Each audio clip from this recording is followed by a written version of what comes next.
Hello everyone, सभी शिक्षक साथियों को एक बार फिर से नमस्कार। आपके अपने यूट्यूब चैनल आरती जिंदल की पाठशाला में स्वागत है। जैसा कि साथियों मैंने आपको बताया था कि हम जो गणित की हमारी क्लास 2 की जो बुक है आनंदमय गणित, तो उसका जो पहला चैप्टर था एक नदी किनारे एक दिन, उसको मैंने 3 दिवस की कार्यशाला में बांटा था। तो पहले दिवस की जो कार्यशाला की जो शिक्षण योजना है वो हम आपके साथ शेयर कर चुकी हैं। अब हम देखेंगे द्वितीय दिवस में हम क्या सीखने वाले हैं कि 2 अंकों की संख्या के स्थानीय मान व आरोही व अवरोही क्रम। इस एक दिवस में हम ये 2 चीज़ें बच्चों को सिखा पाएंगे। तो पहला है शिक्षण के आरंभ में समय रखा है 5 मिनट। आकलन का तरीका है पूर्व ज्ञान। शिक्षिका बच्चों को उनके पूर्व ज्ञान से जोड़ते हुए गिनती के फ्लैश कार्ड देते हुए उनसे पूछेंगे कि बताओ सबसे छोटी संख्या कौन सी होती है और सबसे बड़ी संख्या कौन सी होती है। यानी कि 2-2 बच्चों के ग्रुप्स में हम संख्या दे देंगे और बच्चों से ही उनकी पहचान करवाएंगे कौन सी छोटी कौन सी बड़ी।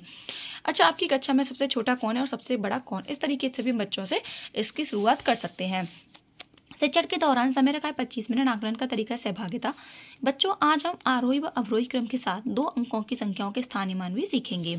शिक्षिका बच्चों को समझाएंगी कि आरोही क्रम का मतलब होता है छोटे से बड़ा, वहीं इसके विपरीत अवरोही क्रम का मतलब होता है बड़े से छोटा। यानी कि मान लें आपकी कक्षा में जितने भी बच्चे हैं उनमें लंबाई के अनुसार, यानी कि हम बच्चों को लंबाई के अनुसार बताएंगे कि सबसे छोटा कौन है, उसे पहले नंबर पर, फिर उससे बड़ा और उससे बड़ा। इस तरीके से हम सभी बच्चों को एक पंक्ति में लगा देंगे।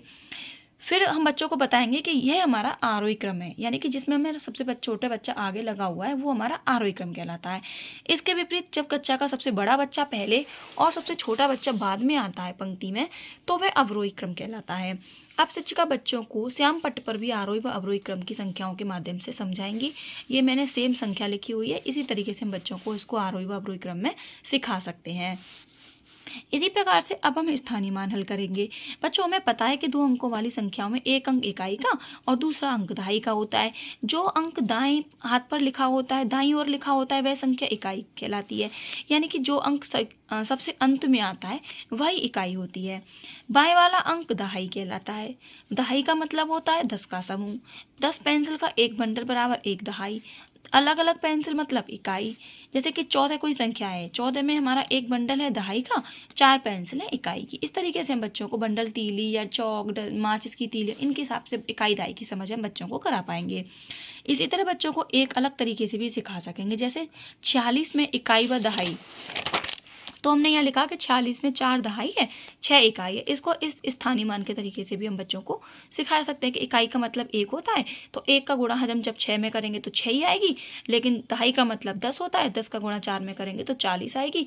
यानी कि 4 दहाई का मतलब हो गया 40 और 6 इकाई का मतलब हो गया 6। इस तरह शिक्षिका बच्चों को और भी उदाहरण की सहायता से समझा सकती हैं। अब बात करेंगे शिक्षण के बाद में। आप शिक्षिका बच्चों को बारी बारी से श्याम पट्ट पर बुलाकर प्रश्न हल करवाएंगी। साथ ही बच्चों को कुछ प्रश्न देकर उनको हल करने को भी कहेंगी। गृह कार्य के शिक्षिका बच्चों को उनकी पाठ्य पुस्तक से संबंधित प्रश्नों को हल करके लाने को कहेंगी। ये हमारे द्वितीय दिवस की कार्य योजना है। आई होप आपको वीडियो पसंद आई होगी। वीडियो पसंद आई हो तो लाइक करें, सबके साथ शेयर कर दें। तब तक के लिए धन्यवाद।